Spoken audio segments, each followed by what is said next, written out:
Halo teman-teman, jumpa lagi bersama saya Jalima Waliuru.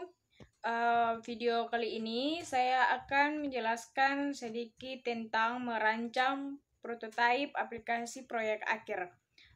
Untuk poin-poin pembahasan, yang pertama pengertian, yang kedua low fidelity prototype, yang ketiga prototype high fidelity, yang keempat tools terbaik untuk membangun desain UI, yang kelima tujuan, yang keenam apa, dan yang ketujuh jenis-jenis, dan yang kedelapan metode.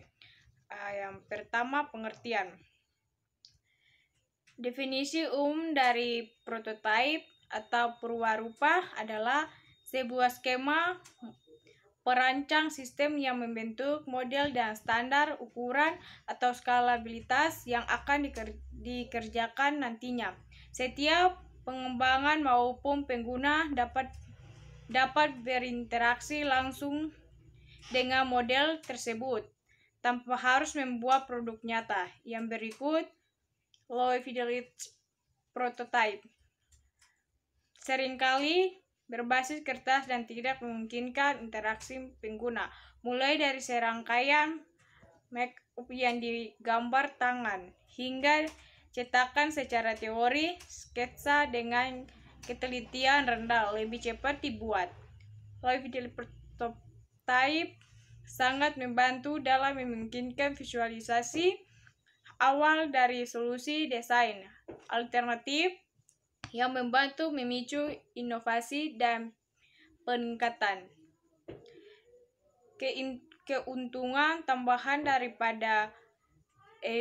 dari pendekatan ini adalah ketika menggunakan sketsa kasar, pengguna mungkin merasa lebih nyaman menyerahkan perubahan. Yang berikut, high fidelity prototype.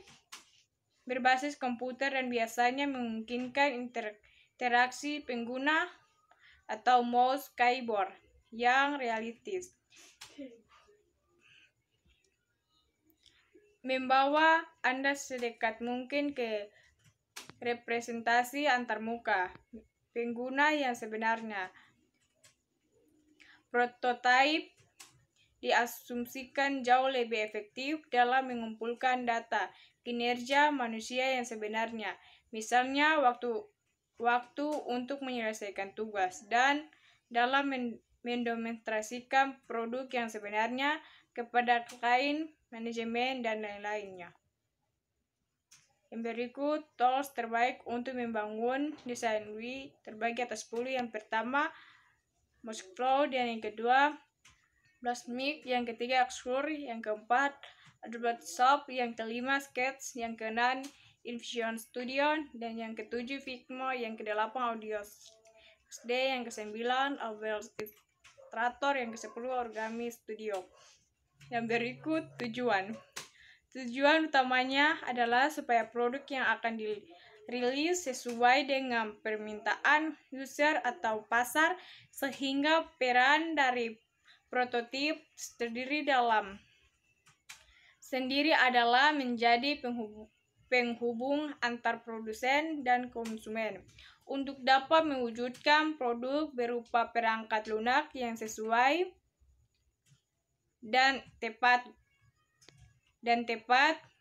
Selanjutnya, dengan adanya prototipe sendiri maupun penghemat biaya produksi dan tidak memerlukan proses trial and error, sehingga dapat mengurangi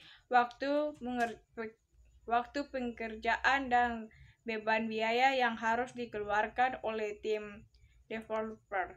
Yang berikut manfaat prototipe. 1. Mampu mengetahui kebutuhan pengguna lebih awal.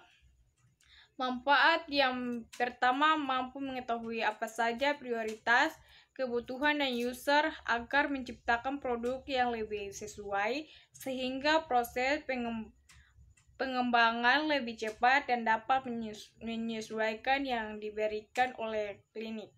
Dan yang kedua, dapat menghemat biaya pengembangan produk.